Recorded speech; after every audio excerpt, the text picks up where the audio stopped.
Commander Jake Morrison stood at the viewing window of the celestial dawn and looked out at the stars. He had seen space through a viewport many times before, but this was different. This was not a human ship. This was an alien vessel, and he was here as a guest of the Galactic Coalition.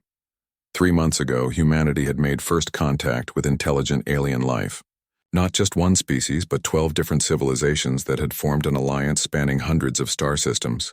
The Coalition had been watching Earth for decades, waiting to see if humans would develop faster than light travel on their own. When a human research team finally cracked the quantum drive equations, the Coalition revealed themselves. The first meetings had been careful and formal. There were translators and diplomats and endless discussions about trade, borders, and cultural exchange. But now came the practical matters. Humanity was joining a galaxy that had conflicts and threats. The Coalition wanted to share their military technology, and they wanted to understand human capabilities in return. Jake turned away from the window as the door to his quarters opened. Lieutenant Amy Rogers stepped inside, carrying a datapad and wearing her dress uniform. She was the weapons specialist on this mission, and she looked nervous. "They are ready for us, Commander," Amy said. "Ambassador Velthar is waiting in the primary weapons facility." Jake nodded and straightened his uniform jacket. "How are the others?" "Captain Fletcher is already there with Engineer Chen. They wanted to get an early look at the equipment." Amy hesitated. "Sir, these aliens have been traveling in space for thousands of years. Their technology is going to be far beyond anything we have." "Probably," Jake agreed. He walked toward the door, and Amy fell into step beside him. "But that is why we are here, to learn what they can teach us." The corridors of the celestial dawn were wide and curved, with smooth walls that glowed with soft blue light. There were no corners, no hard edges. Everything was designed to be peaceful and calm. Human ships had metal corridors with pipes and cables running along the ceilings. They had emergency lockers every 20 meters and damage control stations at every intersection. The celestial dawn felt more like a museum than a warship. They passed several Coalition crew members in the corridors. Most were Kelthani, tall and slender beings with pale skin and large dark eyes. A few were from other species, including one that looked like a floating jellyfish, and another that seemed to be made of living crystal. All of them nodded politely to the humans as they passed. The weapons facility was located in the central section of the ship, protected by multiple security checkpoints. Ambassador Velthar was waiting for them at the entrance, along with 2 other Kelthani who were introduced as military engineers. Velthar was even taller than most of his species, and he wore robes that shimmered with different colors. "Commander Morrison, Lieutenant Rogers, welcome," Velthar said. His voice came through a translator device that turned his musical language into English. "We are honored to show you the results of centuries of weapons development. Please follow me." They entered a large chamber that reminded Jake of a shooting range back on Earth, except everything was spotlessly clean, and there was no smell of gunpowder or weapon oil. Display cases lined the walls, each one containing different types of weapons. In the center of the room, Captain Dan Fletcher and Engineer Lisa Chen were already examining a long rifle-like device with the help of a Coalition technician. Velthar moved to the first display case and gestured proudly. "This is our standard infantry weapon, the Mark 7 plasma rifle. It fires superheated plasma bolts at speeds approaching light. The effective range is 3,000 meters with perfect accuracy. The power core provides enough energy for 5,000 shots before requiring replacement. And the entire weapon weighs only 2 kilograms. He removed the weapon from its case and handed it to Jake. The commander was surprised by how light it felt. The rifle was sleek and smooth with no protruding parts. There was a simple trigger mechanism and a small display screen that showed power levels and targeting information. It looked more like a piece of art than a weapon. Amy stepped closer to examine the rifle as Jake held it. She ran her fingers along the barrel and checked the balance. Her expression was impressed but also thoughtful.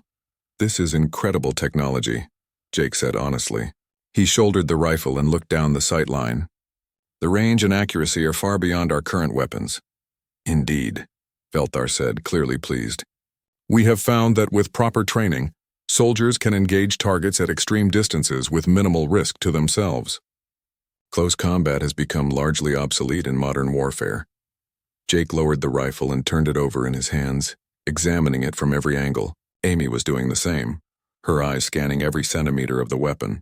Then Jake asked the question, "This is very impressive, Ambassador, but I have a question. Where do we mount the knife?" There was a moment of silence. Velthar's large eyes blinked slowly. The Coalition engineers looked at each other in confusion. Across the room, Captain Fletcher and Engineer Chen had stopped their examination and were watching. "I do not understand," Velthar said finally. "Mount the knife? You mean a blade attachment?" "Yes," Jake said. "A bayonet. For close combat situations." Velthar made a gesture that the translator interpreted as polite confusion. "Commander, as I explained, the weapon has a range of 3,000 meters. There is no need to engage an enemy at close range. That would be tactically unsound." Amy had moved to another display case and was examining a smaller weapon that looked like a pistol. "What about this one?" she asked. "That is a particle beam sidearm," one of the engineers explained. "It has a range of 500 meters and can penetrate most personal armor. It is designed as a backup weapon for officers and vehicle crews." "Does it have a knife mount?" Amy asked. The engineer looked even more confused. "No, Lieutenant. None of our weapons have provisions for blade attachments. Such equipment would add unnecessary weight and serve no tactical purpose." Captain Fletcher joined them, carrying a larger weapon that looked like it was designed to be mounted on a vehicle. "I have a similar question about this particle cannon," he said. "The stock looks lightweight. Has it been tested as an impact weapon? If the power core fails, can it be used to strike an enemy?" The Coalition technicians were now looking at each other with genuine concern. Velthar's expression, alien as it was, showed clear worry. "Captain Fletcher," Velthar said slowly, "the particle cannon weighs 30 kilograms and is designed to be operated from a fixed position. Why would anyone attempt to use it as a melee weapon?" "Because weapons fail," Fletcher said simply. "Power runs out, components break, systems malfunction. When that happens, you need a backup plan." Engineer Lisa Chen had been quietly examining the internal components of a plasma rifle with the help of a technician. Now she spoke up. "I noticed the power cores are not easily removable in the field. What happens if a soldier runs out of power during combat?" "They would return to a supply point for a replacement core," the technician explained. "Or their squad would provide covering fire while they retreat to safety." "But if they cannot retreat?" Lisa asked. "If they are cut off or surrounded?" The technician looked uncomfortable. "Such situations are extremely rare in Coalition combat doctrine. We fight from prepared positions with strong supply lines. Infantry do not typically find themselves in situations where they exhaust their ammunition." Jake exchanged glances with his fellow humans. They were all thinking the same thing, but nobody wanted to be rude to their hosts. The Coalition had been nothing but welcoming and generous. But there was a fundamental difference in how the two sides thought about combat. Velthar seemed to sense the tension. "Perhaps we should continue the tour," he suggested. "We have many other systems to show you, including our defensive technologies and tactical coordination networks." Over the next 3 hours, the Coalition demonstrated weapon after weapon. They had sonic disruptors that could incapacitate targets without killing them. They had energy shields that could stop projectiles and directed energy attacks. They had targeting systems that could track hundreds of enemies simultaneously and distribute fire among multiple squad members for optimal efficiency. Every system was impressive. Every technology was decades or even centuries ahead of human capabilities. But every single time, one of the humans asked a variation of the same questions. Dan Fletcher examined the sonic disruptor and asked if the casing was reinforced enough to use as a club if the power failed. Lisa Chen studied the energy shield generator and wanted to know what happened if an enemy got inside the shield perimeter. Amy Rogers tested the weight distribution of every weapon and noted which ones were too light for use as impact weapons. By the end of the tour, the Coalition engineers were thoroughly confused. Velthar had moved beyond confusion to something approaching concern. "I must ask," the ambassador said as they prepared to leave the facility, "why are you so focused on close combat? Your own technology must have progressed beyond such primitive tactics." Jake considered his answer carefully. "Ambassador, humanity has been fighting wars for our entire history. We have learned many lessons, and one of the most important is this: no matter how advanced your weapons." The next 3 days brought more confusion for both sides. Ambassador Velthar had arranged for the human delegation to observe Coalition military training exercises and meet with commanders from different species. Each meeting followed the same pattern. The coalition would demonstrate their sophisticated tactics and technology, and the humans would ask questions that made no sense to their hosts. On the second day, they visited a training facility where coalition soldiers practiced formation combat. Jake and his team watched as squads of Kelthani troops moved across an open field, their movements coordinated by a central computer system. Each soldier maintained precise spacing from their teammates, creating overlapping fields of fire that could engage enemies at extreme range. It was beautiful to watch, like a deadly dance. When the exercise ended, the training commander, a veteran named Kix, approached the human observers with pride evident in his posture. Kix belonged to a different species than Velthar. He was shorter and stockier, with rough gray skin and multiple arms that he used expressively when he talked. "You have seen the result of 200 years of tactical development," Kix said through his translator. "Each soldier is positioned to provide maximum coverage while maintaining safe distance from potential threats. We have reduced casualty rates by 70% since implementing this doctrine." Captain Fletcher nodded approvingly. "The coordination is impressive, but I have a question about your building clearing procedures." "Building clearing?" Kix repeated. "We do not clear buildings. If hostile forces occupy a structure, we surround it and force surrender through negotiation or siege. If that fails, we destroy the building from a safe distance." "What if there are civilians inside?" Fletcher asked. "Then we wait," Kix said simply. "We have patience. Eventually the hostiles must surrender or the civilians will be released. We do not risk our soldiers in confined spaces." Lisa Chen spoke up. "What about ships? If an enemy boards your vessel, what is the protocol?" Kix made a gesture that suggested the question itself was strange. "Enemy boarding actions do not occur. Our shields prevent unauthorized docking, and our point defense systems destroy any boarding craft. If somehow a ship's defenses failed completely, the crew would evacuate to escape pods and the ship would be scuttled."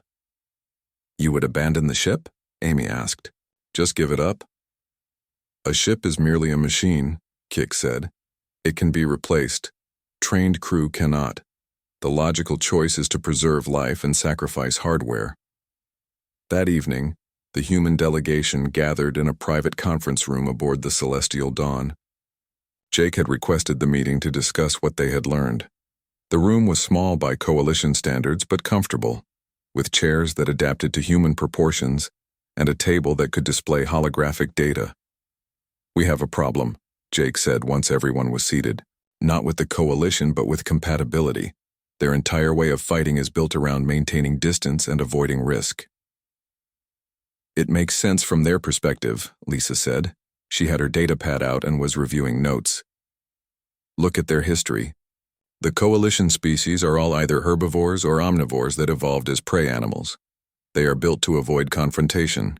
Even their predator species, the few they have, are ambush hunters that strike from hiding and then retreat." "Humans are different," Amy added. "We are persistence hunters. We chase prey until it collapses from exhaustion. We fight in groups and we close distance. We are comfortable with violence in ways they are not." Dan Fletcher leaned back in his chair. "The question is whether this matters. So they fight differently than we do. We are here to learn from their technology, not teach them our tactics." "Are we, though?" Jake asked. "Just here to learn, I mean. Earth Command sent us to establish military cooperation. That means we need to be able to fight alongside these people. What happens when we get into a situation where their tactics do not work?" "Maybe their tactics always work," Lisa suggested. "They have been doing this for a long time. Maybe we are the ones who need to adapt." Jake shook his head. "I hope you are right, but I do not think so. They have been fighting other coalition species and peaceful neighbors. Everyone they fight uses the same basic approach. What happens when they encounter an enemy that does not follow the rules?" Before anyone could answer, there was a tone at the door. Velthar entered, looking troubled. The tall alien had to duck slightly to fit through the doorway, even though it had been designed for his species. "Commander Morrison, I apologize for the interruption. May I speak with you and your team?" "Of course, Ambassador. Please sit." Jake gestured to a chair, which Velthar folded his long limbs into gracefully. I have been reviewing the reports from your facility visits and training observations, Velthar began. Your questions have caused considerable discussion among our military leadership. Some view your focus on close combat as a primitive holdover from your species' violent past. Others are concerned that perhaps there is something we are missing. What do you think? Amy asked. Velthar was quiet for a moment. I think that the galaxy is large and full of surprises. The coalition has existed for 3,000 years. We have fought wars, resolved conflicts, and established peace with many species, but we have only explored a small fraction of known space. It is possible that there are threats we have not encountered, threats that might not respect our tactical preferences. That is a very diplomatic way of saying you are worried, Jake observed. Yes, Velthar admitted. I am worried, not because I think you are right, necessarily, but because I cannot prove you are wrong, so I have arranged a meeting for tomorrow. Kix, our military historian, will present data on coalition combat history. Perhaps if we share information, we can better understand each other's perspectives. The meeting took place in one of the ship's larger conference chambers. Kix was there with several other coalition military officers from different species. The humans sat on one side of a large table, with holographic displays floating above the center.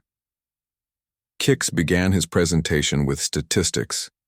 Charts and graphs showed thousands of years of coalition military engagements, battle after battle, conflict after conflict, all following predictable patterns: long-range engagement, electronic warfare, economic pressure, and diplomatic solutions. Violence was always the last resort, and when it occurred, it was controlled and distant. In the last 1,000 years, Kix explained, the coalition has been involved in 47 armed conflicts. These range from small border disputes to the Kelthani-Vex War that lasted 30 years. In all these engagements, we have recorded detailed casualty data. A new hologram appeared, showing a breakdown of how coalition soldiers had died in combat. Energy weapons at long range accounted for 60%. Missiles and explosive devices accounted for 25%. Equipment failures and accidents accounted for 10%. The remaining 5% was listed as other. Of that 5% classified as other, Kix continued, only a fraction occurred at what you would call close range. Fewer than 0.01% of coalition military casualties in the last 1,000 years involved hand-to-hand combat. It simply does not happen in modern warfare. May I ask a question? Jake said. Of course. How many of those 47 conflicts involved boarding actions, ships being invaded, stations being captured, facility assaults? Kix consulted his data. Boarding actions occurred in 3 conflicts. All were resolved by destroying the compromised vessels. Total casualties from these incidents were minimal as crews evacuated successfully. So you have never defended a ship from internal invasion, Amy said. You have never had to clear a station room by room, or hold a position against an enemy that got inside your defenses. Correct, Kix said. Such situations are prevented through proper defensive measures. It is far more efficient than reactive combat. Jake stood up. Ambassador Velthar, with your permission, I would like to show the Council something from human history. Velthar gestured agreement, and Jake moved to the holographic controls. He had prepared this presentation the night before, hoping he would not need it but suspecting he would. The first image showed a city reduced to rubble, Stalingrad during Earth's Second World War. This battle lasted 5 months, Jake explained. 2 million soldiers fought in the ruins of this city. Every building became a fortress. Every room was contested. The fighting was so close that soldiers could hear their enemies breathing through walls. The next image showed trenches filled with soldiers carrying rifles with long blades attached. This is called a bayonet charge. When soldiers ran out of ammunition in close quarters, they used their rifles as spears. Sometimes armies would meet in the middle of no man's land and fight hand-to-hand. More images followed. Medieval battles where thousands of men crashed together with swords and axes. Ancient warfare where spears and shields were the primary weapons. Jake showed them all, along with more recent examples. Soldiers fighting in the jungles of Vietnam, urban combat in Middle Eastern cities, ship-to-ship boarding actions in historical naval warfare. The coalition officers watched in silence. Some looked disturbed. Others seemed fascinated in a horrified way. "Every war we have ever fought," Jake said finally, "has eventually come." 3 weeks had passed since the uncomfortable meeting about combat doctrine. The tension between human and coalition perspectives had not disappeared, but both sides were making an effort to understand each other. Jake and his team had learned much about coalition technology, and the coalition officers had begun asking more questions about human tactics. The morning started normally. Jake was in his quarters reviewing technical specifications for coalition shield generators when his communication panel chimed urgently. Velthar's face appeared on the screen and the ambassador looked shaken. "Commander Morrison, please come to the bridge immediately. We have a situation." Jake was running before Velthar finished speaking.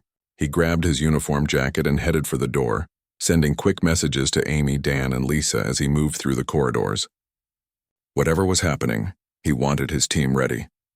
The bridge of the Celestial Dawn was usually calm and quiet, with crew members working at their stations in near silence.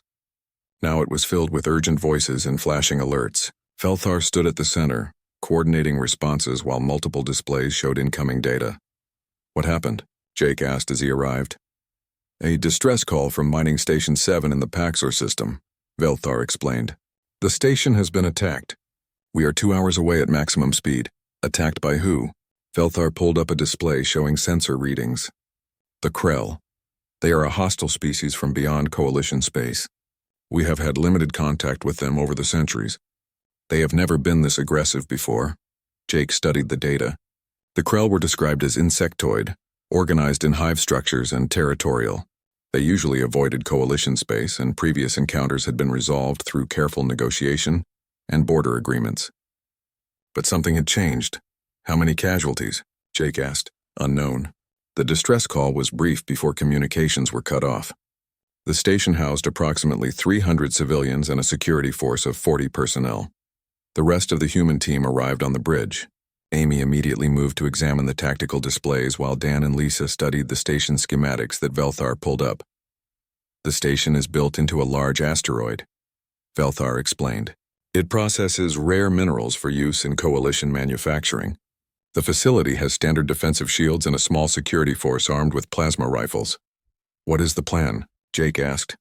"We arrive, assess the situation, and provide assistance.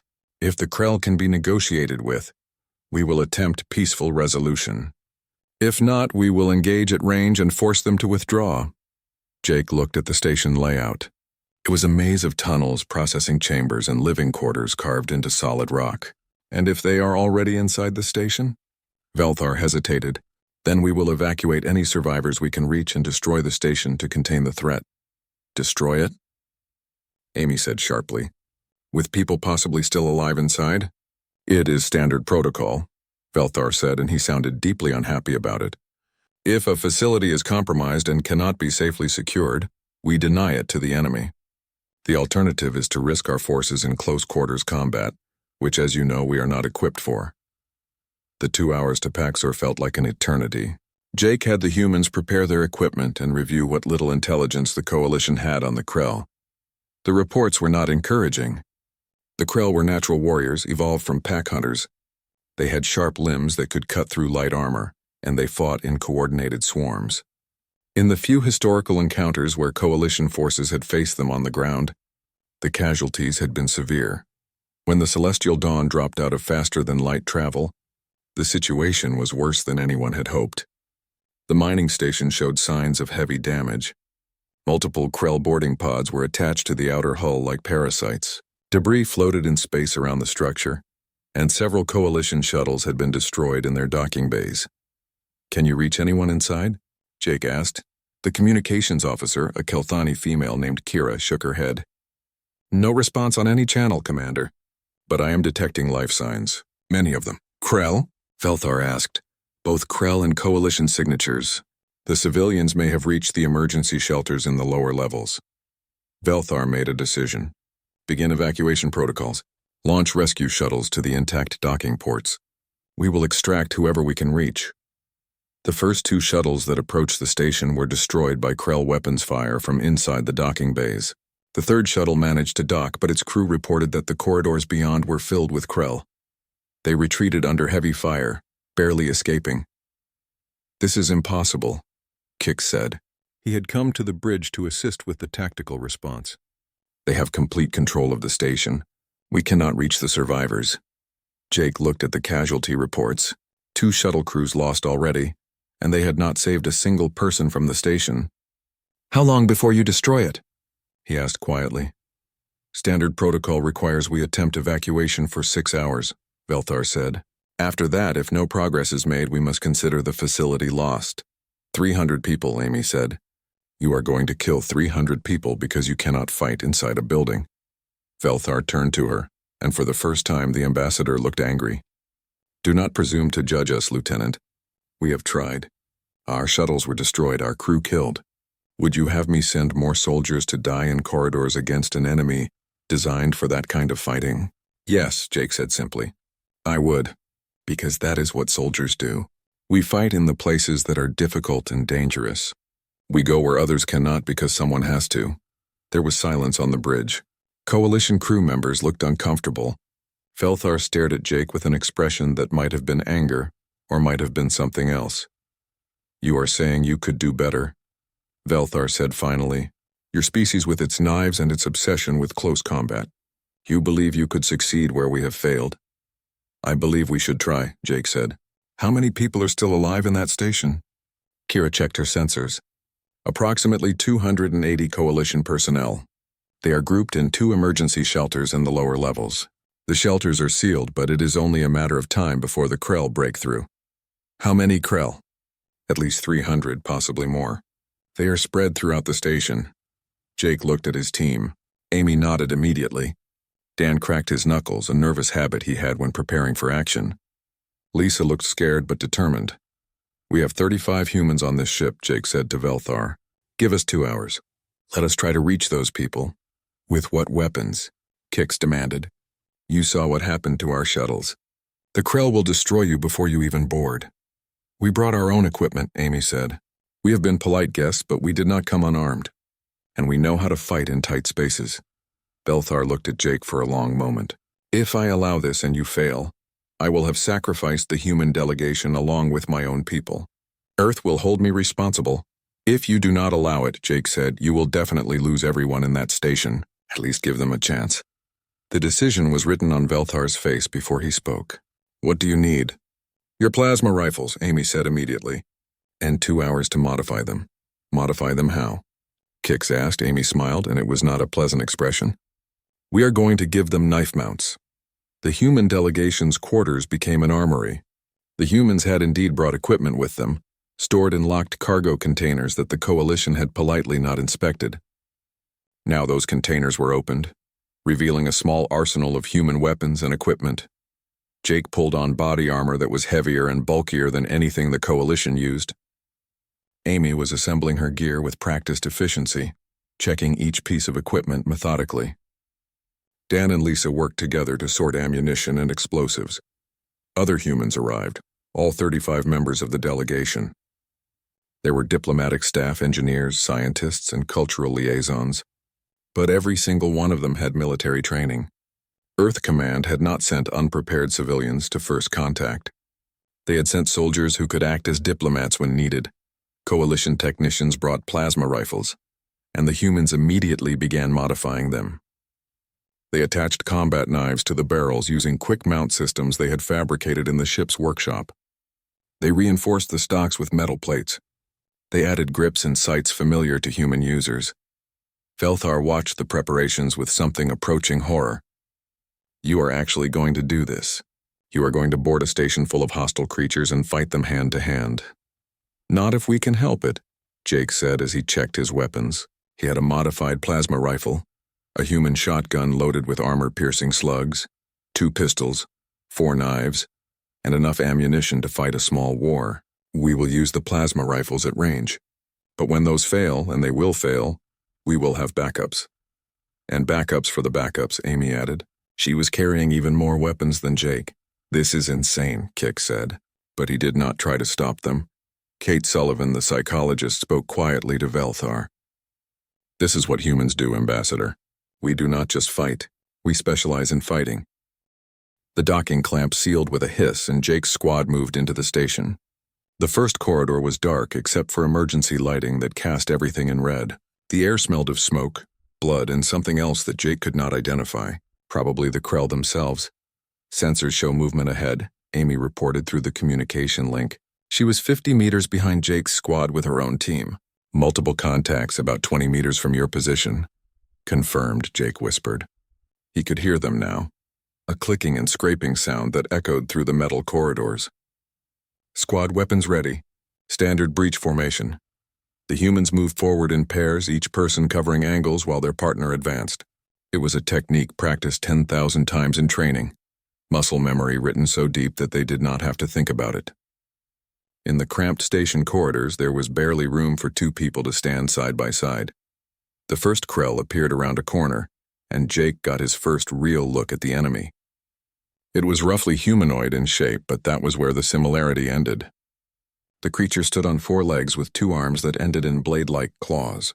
Its head was narrow and armored, with multiple eyes that reflected the red emergency lights. It was fast, already moving toward them with frightening speed. Jake fired his plasma rifle. The bolt caught the Krell in its center mass and burned through its natural armor. The creature screamed, a high-pitched sound that hurt Jake's ears, and collapsed. Two more Krell appeared behind the first, and the corridor filled with plasma fire. Contact front, Jake said calmly into his communicator. Engaging. The modified plasma rifles worked beautifully at close range. 3 more Krell fell before they could close the distance. But these creatures were fast learners. The next wave came from 3 directions at once, using side corridors and maintenance shafts that Jake's team had not cleared yet. Left side, someone shouted. A Krell had dropped from a ventilation shaft and landed among the rear members of Jake's squad.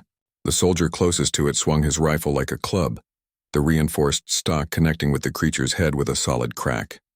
As the Krell staggered, another soldier drove the bayonet knife into its thorax. The Krell died, but not before its claws raked across the first soldier's armor, leaving deep gouges. Martinez is hit, Jake said. Superficial wounds, armor held. Continuing forward. The next 10 minutes were a nightmare of close combat in narrow spaces.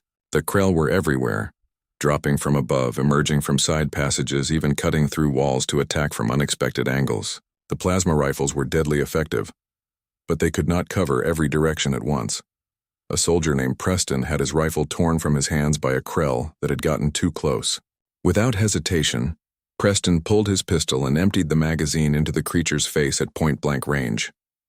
When another Krell lunged at him, he blocked its claws with his armored forearm and stabbed it repeatedly with his combat knife until it stopped moving. "This is what we trained for," Jake shouted over the sound of weapons fire and screaming Krell. "Keep moving, keep together. Do not let them separate us." Amy's squad was having similar experiences 2 corridors over. She had found a group of dead Coalition security personnel, their bodies torn apart by Krell claws. Their plasma rifles lay nearby, power cells completely drained. They had died fighting, but they had not been equipped for this kind of battle. "Clear left," Amy called out as her squad eliminated another group of Krell. "Jake, we need to move faster. My sensors show the Krell are converging on the civilian shelters. If they break through those doors before we arrive, everyone inside dies." "Acknowledged," Jake said. "We are advancing now. Dan, what is your status?" Dan's voice came through the communicator, slightly out of breath. "We found a shortcut through the mining tunnels. Lots of Krell, but we are pushing through. We should reach the upper shelter in 15 minutes. "Good. Amy, you are with me. We go for the lower shelter." The station was a maze of corridors and chambers carved into the asteroid. The mining operations had created a complex 3-dimensional layout that would have been confusing even with good maps. The humans had studied the schematics, but the Krell had already altered the environment by breaking through walls and creating new passages. Jake's squad reached a large processing chamber and stopped. The room was enormous, filled with heavy machinery for refining minerals. It would have taken 30 seconds to cross if it was empty, but it was not empty. Dozens of Krell were in the chamber, and they had clearly been waiting. "Ambush," Jake said calmly. "Everyone back to the corridor entrance. Set up a defensive position." The humans retreated to the corridor and formed a firing line. The Krell came at them in waves, and the plasma rifles cut them down with ruthless efficiency. But there were so many of them, and they kept coming. "Reloading," a soldier called out. His plasma rifle's power cell was depleted after sustained fire. In the 3 seconds it took to swap the cell, 2 Krell broke through.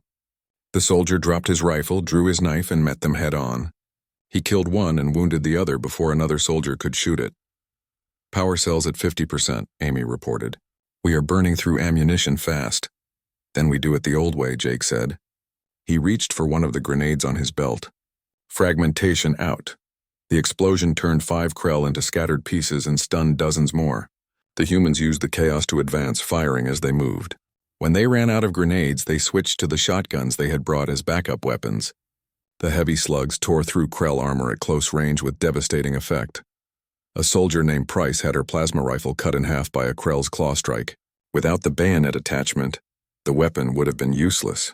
With it, she still had a spear.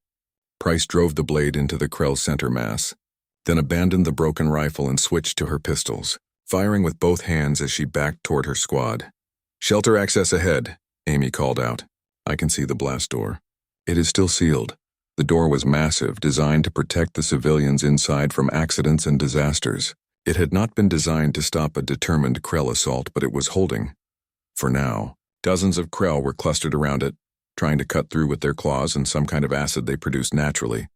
"All squads, this is Morrison," Jake said into the communicator. "We have visual on the lower shelter. Heavy Krell presence. We are going in." What followed was 3 minutes of absolute chaos. The humans charged into the chamber, weapons firing in all directions. The Krell, surprised by the attack from behind, turned to face this new threat.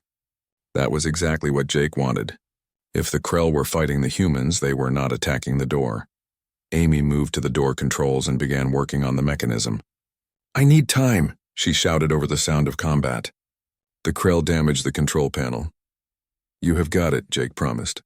He positioned his remaining soldiers in a semicircle around Amy, creating a defensive barrier with their bodies. The Krell threw themselves at this barrier with suicidal determination, and the humans met them with equal violence. A soldier named Parker ran out of ammunition for everything. He used his empty rifle as a club until it broke, then fought with his knife in one hand and a piece of broken Krell claw in the other. He took 3 wounds but did not fall until the chamber was clear. "Door is open," Amy announced. "Civilians are safe." The blast door swung open to reveal hundreds of terrified coalition civilians.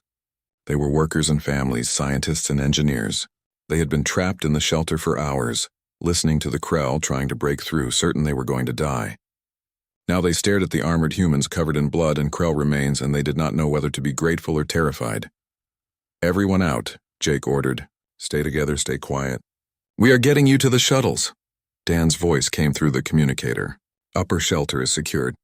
We have our civilians. Moving to extraction point now." "Same here," Jake confirmed. "Amy, lead these people out. I will cover the rear." The trip back to the shuttles was slower. The humans now had hundreds of civilians to protect, and moving that many people through combat zones was difficult. But the Krell seemed less organized now, more scattered. Jake realized they had killed the leaders, probably including whatever Queen or Central Intelligence was coordinating the attack. They reached the docking area to find the shuttles intact and waiting. Coalition civilians piled in, packed far beyond normal capacity. The humans formed a perimeter and held it against sporadic Krell attacks while the loading continued. "Last group boarding," Amy reported. "All civilians accounted for." "Human casualties?" Jake asked. 12 wounded, 2 critical. "Everyone is mobile." Amy paused. "No deaths." Jake allowed himself a moment of relief. They had done it. Against overwhelming odds, in an environment designed for the enemy, they had saved everyone. The shuttles detached from the station and accelerated toward the celestial dawn. Behind them, the mining station was still crawling with Krell, but the mission was over. The people were safe. On the bridge of the Coalition flagship, the crew watched in stunned silence as the shuttles returned. Velthar had been monitoring the human helmet camera feeds throughout the operation. He had watched them. The medical bay of the Celestial Dawn had never been so busy. Coalition doctors worked alongside the single human medic to treat injuries from the mining station rescue. Most of the wounded were humans, though a few Coalition security personnel who had survived in isolated sections of the station were also receiving care. Jake sat on a medical bed while a Kelthani doctor examined the deep cut on his shoulder, where a Krell claw had gotten past his armor. The doctor worked with careful precision, using technology that made the wound close and heal in minutes. It still hurt, but Jake had experienced much worse. "You should rest for at least 2 days," the doctor said through her translator. "The tissue repair will be complete, but your body needs time to recover from the stress." "I will rest when we finish the after-action report," Jake said. He had already tried to leave twice, and both times the medical staff had forced him back onto the bed. Amy appeared in the doorway, freshly bandaged and carrying 2 cups of something that looked like coffee, but was not quite right. Coalition food synthesizers tried their best with human preferences, but some things just did not translate well. "Belthar wants to see us in 1 hour," Amy said, handing Jake one of the cups. "The council has convened an emergency session. They want a full briefing on what happened." "Are we in trouble?" Jake asked. "I do not think so. I think they are still processing what they saw." Amy sat down on the bed next to him. "We lost 0 people, Jake, 0. Against those odds, in that environment, we should have lost half the team." "We were lucky. We were prepared," Amy corrected. "There is a difference. The Coalition has been lucky for 3,000 years. They never faced an enemy that could get close to them. Today their luck ran out, but we were there to compensate." Jake thought about the civilians they had rescued. Hundreds of people who would have died if the Coalition had followed standard protocol and destroyed the station. "How many wounded do we have?" 12 injured seriously enough to need medical intervention. Another 20 with minor cuts and bruises. Parker is the worst. He took a claw strike that went through his armor and cracked 2 ribs, but even he will be back to full duty in a week. "And the Coalition casualties from the original attack?" Amy's expression darkened. 41 dead. All the security personnel who were on the station when the Krell attacked. They fought until their power cells ran out. Then they died because they had no backup weapons and no training for melee combat. "That is going to change," Jake said quietly. "It has to." The council chamber was the largest room on the Celestial Dawn, designed to accommodate representatives from all 12 Coalition species. Today it was filled with military officers, government officials, and observers from across the fleet. Jake and his senior staff entered to find themselves the center of attention. Belthar stood at the front of the chamber beside a holographic display. "Commander Morrison, thank you for joining us. Please take a seat." The humans sat in chairs that had been hastily modified for their different body shape. Jake noticed that every eye in the room was on them, and not all of the expressions were friendly. Some of the Coalition members looked grateful, but others seemed angry or afraid. Belthar began the briefing by presenting the facts. The Krell attack, the human volunteer mission, and the successful rescue of all civilians. He showed footage from the helmet cameras, though Jake noticed he edited out some of the more violent moments. Even edited, the footage was shocking to the Coalition observers. When the presentation ended, a Kelthani admiral spoke first. "Commander Morrison, your actions saved hundreds of lives. The Coalition owes you a debt of gratitude." He paused. "However, your methods were extremely violent and dangerous. You put your entire delegation at risk for people you had never met." "That is what soldiers do," Jake said simply. "We accept risk to protect others. It is the foundation of military service. But such risk is unnecessary with proper planning and defensive measures," another officer argued. This one was from a species Jake did not recognize, with multiple tentacles and a voice like wind chimes.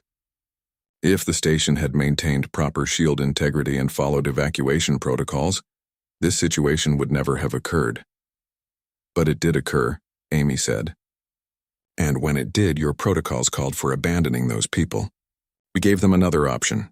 Kix, the military historian, activated his own display. "I have been analyzing the combat data from this engagement. The tactics the humans used are unlike anything in Coalition military doctrine. They deliberately closed to melee range with a numerically superior enemy in an environment that favored that enemy. By all conventional analysis, this should have resulted in catastrophic casualties." "Then your conventional analysis is incomplete," Jake said. "The Krell had advantages, yes. But we had training, equipment, and experience they did not expect. We knew how to fight in confined spaces. We knew how to use every weapon we carried. And when those failed, we knew how to use anything else available as a weapon. That knowledge made the difference." A long silence followed. Finally, Belthar spoke. "The question before this council is what we do with this knowledge. Do we integrate human close combat doctrine into Coalition training, Or do we continue with our existing methods and hope such situations remain rare? They will not remain rare, Kix said quietly. The Krell now know that our stations and ships are vulnerable to boarding actions. They will use this tactic again, and there are other hostile species beyond Coalition space who may learn the same lesson. We can no longer rely solely on long-range engagement and defensive shields. You are suggesting we militarize our forces beyond their current state, the Admiral said, that we train our people to fight as brutally as the humans. Many will resist this. I am suggesting we give our people a chance to survive, Kix replied. Today, 41 Coalition security personnel died because they were not prepared for close combat. How many more will die before we admit this is a real vulnerability? The debate continued for hours. Some council members argued that the Krell attack was an isolated incident. Others insisted that increased military training would corrupt Coalition culture and values. A few suggested that humans should simply be hired as mercenaries to handle any close combat situations. Jake listened patiently until Velthar invited him to speak.